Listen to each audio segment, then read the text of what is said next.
A quick Google search, a smidge of trash AI overview, and 3 beers in between will tell you that Lovecraftian horror, or cosmic horror, focuses on the horror of the unknown and incomprehensible, with themes of dread, madness, and the fragility of the human mind.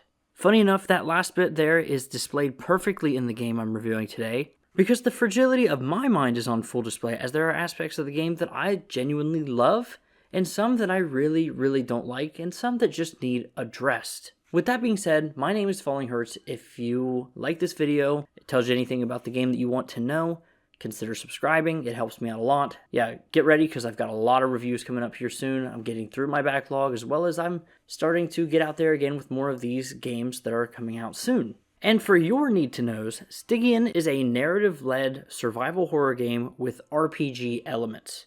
It's coming from Mysterial Games, and from my research, this is their first game. They do have another game, a third-person Lovecraftian game, slated for 2025. But as far as I can tell, this team has only made this game. It's being published by Fulcrum Publishing, which, if you're familiar with my channel, I haven't covered a lot of their games, but they love to lean really heavily into that Lovecraft nature as well. So they're right at home with this publisher. And the game is releasing into early access on April 14th, 2025, and it's going to stay in early access, they say, until the first half of 2026. So about a year of development time, assuming all goes well. As right now, you can play it on PC for $19.99 US. Now, what's that going to get you? According to the developers themselves on the Steam page, the average playtime for the current version of the early access releasing is around 6 hours. And one thing I did want to mention as far as the early access portion of the game, I've had this review code a little bit early now. I've been playing the game, and as of the time of recording, it's still roughly about a week before launch. And I've got to say, this team seems to be on top of it. I haven't reached out to them in any way, but one of the bugs that I had, something pretty decently major, stopped me from playing the game for a day or two. I checked back in after this most recent update that they pushed out for the game, and it has fixed my problem. So they seem to be pretty well on top of fixing the game in meaningful ways. And while I can't speak exactly for the full life of the early access, I can say that the developer at least seems to know what they're doing as far as fixing known issues. Oh, and I guess before we really get into the review, the last thing I should mention is that the Steam page mentions that the game length upon full release will double. So 6 hours now, you're expecting about a 12-hour campaign, with probably more for full exploration and 100%ing. And with all of that being said, you're probably thinking to yourself, is the unknown that he talked about when or if he will ever actually start the review? And yeah, pretty much he was. And we're starting it now. To break down what I actually like about this game is to divide it into a couple sections. One that people on this channel will be familiar with in my review structure, but one that I feel is very poignant in breaking down what I like and dislike about this game. Starting with the story, there are compelling threads presented, more so the main character's backstory, as well as his relationship potentially with his father and the woman in the early bits of the game. She's in the trailer, and all of that stuff is cool. There are other characters that you meet, side characters, and more relevant to the direct plot, and that can be fine. These dialogue options can be fine. But the thing about the story that I'm not really too impressed with, this is a horror game. There are plenty of notes around the world. Some of them are helpful for solving puzzles, but for the majority, they are fluff for the game world. And I gotta say, I've played many survival horror games. I've played many games with notes. This just isn't a good one. They're boring. I'm skipping through them after a certain point. They're not really providing any information that feels important to me. I understand that it might be important information to fully comprehend the world that the game is creating, but to me, it's just not elevating in any meaningful way. The reading that you're going to be doing in the game, though, however, is not only in the notes. This game, while it does have, believe it or not, really, really good voice acting, it's not there through the whole game. I don't know if the intention is that it will be fully voiced at full release, or if that's just the nature of the budget of the game. But what's there is good. I almost wish that there was no voice acting, because it's very jarring to go from one line that's voiced and then the immediate follow-up line. It's kind of like Morrowind, where like you click on the NPC and they'll say something like, The damn emperor is in our Vardenfell. And then immediately after, like, it's just silence for every line that you click. The Morrowind comparisons, funny enough, don't have to end there. This game is clunky. No, joking aside, there are skill checks within the game. It's very rudimentary, and there's no level up in the basic sense of this isn't an RPG with experience points that you get from killing things or level by doing or anything like that. So I think that's why they say RPG elements. But there are cards that you can find around the game world or for completing certain tasks that allow you to develop perks and traits for your character. Perks being more along the line of, extra damage or defense or stuff like that, which comes in handy, and those are more incremental. But then there's also those trait abilities, which are more things like those cards are a little more rare, and you get things like being able to talk to the willing dead, being able to lift heavy objects, which unlocks new pathways for you to go through, almost in a Metroidvania style way, and I like that free flow to always be able to choose your upgrade. You're not locked behind upgrades by finding certain cards within the world. If you find a card, you can choose between any of the traits at any given time, unlocking different aspects of the world pretty much at your choosing.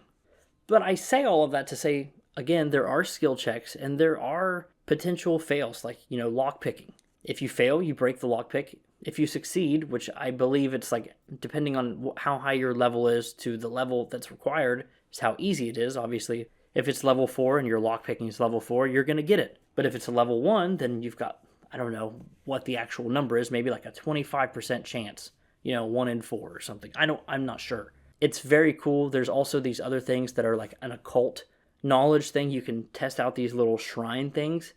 And if you succeed, it'll actually give you a little glimpse to a nearby area that has really helpful loot. And it's little things like this that go a long way with Stygian Outer Gods. But whether it's using your skill checks on something or exploring a new building, the sense of discovery and progression is very strong within the game. As you encounter boarded up passageways through your journey, only to later find an axe, your mind will begin to race at the potential new routes that you've encountered and now uncovered, as an axe is the only thing that's able to open those ways. There's also an ability called scrying, which you will unlock, that opens up some of these overgrowth areas, and some of those environments are very, very compelling. And because you're able to unlock these new pathways, again, I compare it to a Metroidvania-style sense of progression, but more of a free-flow sort of way. Your sense of place within the world is pretty good too. Moving objects to jump to a ledge or moving items that block the way are easy examples that harken back to frictional game series like Amnesia or even Penumbra. And obviously, to pull it back in full circle, a lot of the outside-the-box thinking is pulled back in with that sense of progression. And the final thing that I really want to talk about that I'm really in love with this game for is its atmosphere and its pacing. The pacing of rewards within the game is very, very good. Again, whether it's rewards for exploration or continuing the actual story and getting the job done, you're able to unlock new weapons that make the game, I don't want to say easier, because as you pace out the enemies that you're currently dealing with weaponry, it also introduces new enemies just at the right pace, not too fast, and I think I'll tell you why in just a moment, but still just fast enough to be challenging. And that's where I actually want to take a minute to talk about what I don't like about the game. This is kind of the yin and yang of this video. I've talked about what's good. Now I want to talk a little bit about what's more of a negative and, some of the iffier parts. First thing that's iffy, a lot of the melee combat within the game and the first-person controls are not very responsive, to put it plainly. Whether it is the stamina system that is the issue or the reactability of the perfect blocking, none of it feels good, and I feel like the only true way to have a good combat encounter with melee is to sneak up behind enemies, and even then it's just because you get an extra hit and the combat scenario ends just a little bit faster. You're trying, quite frankly, the first section of the game, as each of the game's sections are separated into different areas, whether it be the mines or the opening village.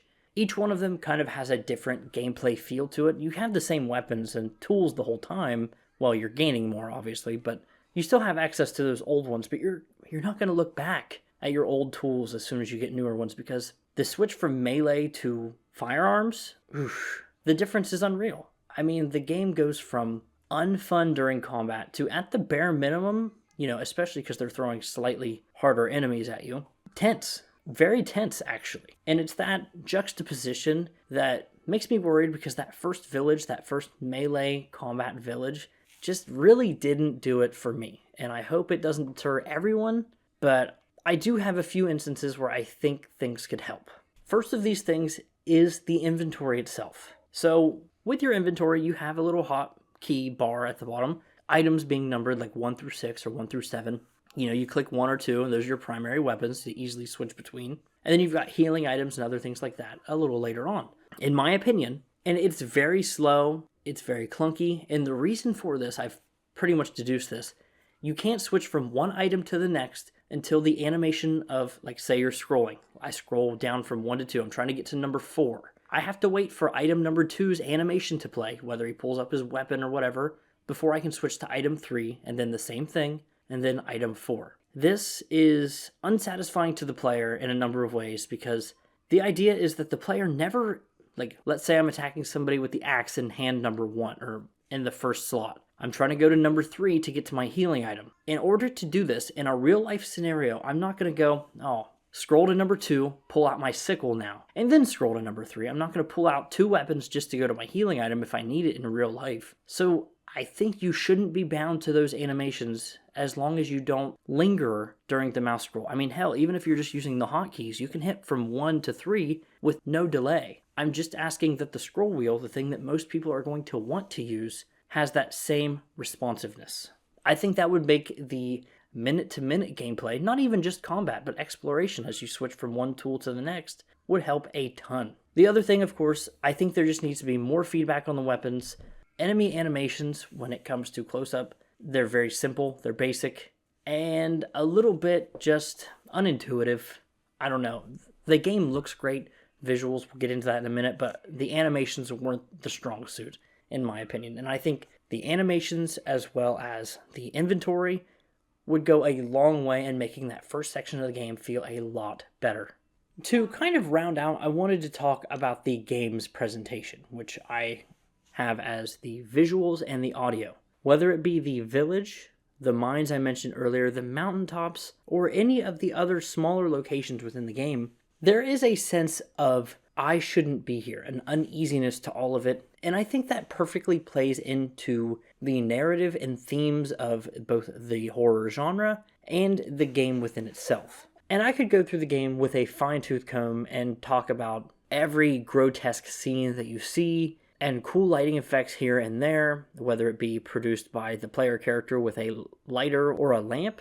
There are plenty of ways that the visuals really, really do a good job, especially for a horror game. But the part about the visuals that really gets it there for me, personally, and there's no way for me to say that it's really good without just showing it. So I'm going to be putting plenty of visuals on the screen here, and you're going to be able to see my gameplay, how it looks. It looks pretty good. I will say the game requirements, like tech requirements, are pretty steep. And if you're playing at max settings, you're going to probably take a hit unless you've got the top of the line cards, which is crazy to say. I play at 2K with a 9070 XT, a brand new card from AMD, with a Ryzen 9700X, a fairly new processor, a new computer as a whole. And yeah, this game runs pretty good for me, but it still required a little tips and tricks to get ultra. I still had to do upscaling and stuff like that. And frankly, this is the only game on this computer that I've had to use upscaling to get over 60 FPS on ultra settings. And I know that's anecdotal, but I will say, as opposed to a game like Witchfire, which I understand, probably a much bigger team, certainly a higher budget, I'm sure, the difference in smoothness between these two titles is pretty big. Although I will say, you're not moving around like you're moving around in Witchfire. This is a slow, methodical game, and the need to be meticulous and plotting is there anyway. So you're not even going to notice to a major degree if you're not hitting, above 60 FPS per se. I don't think that's ever going to be much of an issue. So that's why I kind of put it at 60 FPS as my frame of reference for this one. And audio for the game is also very good, whether it be the growls of a dog, indicators of where enemies are, the squelching sounds like from a Netflix movie or show that you get when an enemy is tearing into a corpse on the ground. There are definitely sounds within the game that should instill fear within you. But the one that was my absolute favorite is there are a lot of buildings within the game where there are 2 floors. And you could be sneaking around on the bottom floor when all of the sudden there are creaks on the floor above you. But the tension as those footsteps approach the top of the stairs is one of those gameplay moments that like you can't really explain how it's going to affect you as you play, but you just know it's a good feeling, especially to feel while playing a horror game. And it's that way that it's an ebb and flow of quality. There's good stuff here, whether it be the frankly hefty performance tolls that the game takes for the albeit good visuals and presentation, and also the inventory issues, the bad melee combat that drags the early hours of the game. But if you push through these negatives, these lower issues, or if they potentially get fixed in some meaningful way, I believe there's a lot to like about this game, and I am really excited to see where the remainder of the early access update and 1.0 version of the game will go. So when the time comes, I will do a full review for this. I'm very excited to see more. With that being said, if this is a game it seems like you like, consider checking it out. $20 for potentially a 12-hour game, because once you own it, you own it. So if you want to buy it before the price goes up, there's that. If you want to wait until maybe there's a sale, that makes sense too. This is one of those games where you have to judge what's important to you. But at the end of the day, that is all up to you. And I know you're looking for a recommendation from me. Yes, I recommend playing the game, but that cost of entry, that means that time that you're going to actually start playing is up to you. As of right now, I think there's a solid thing here if you've got a decent computer and patience to get through a slower opening. There's plenty of rewards for gameplay. You just got to get there. As for me, that's it. Thank you for watching this video. Consider subscribing. Look out for some Alien Day coverage from me towards the end of the month on LV for April 26th. So yeah, look out for a really fun video coming out then. Thanks for watching. Goodbye.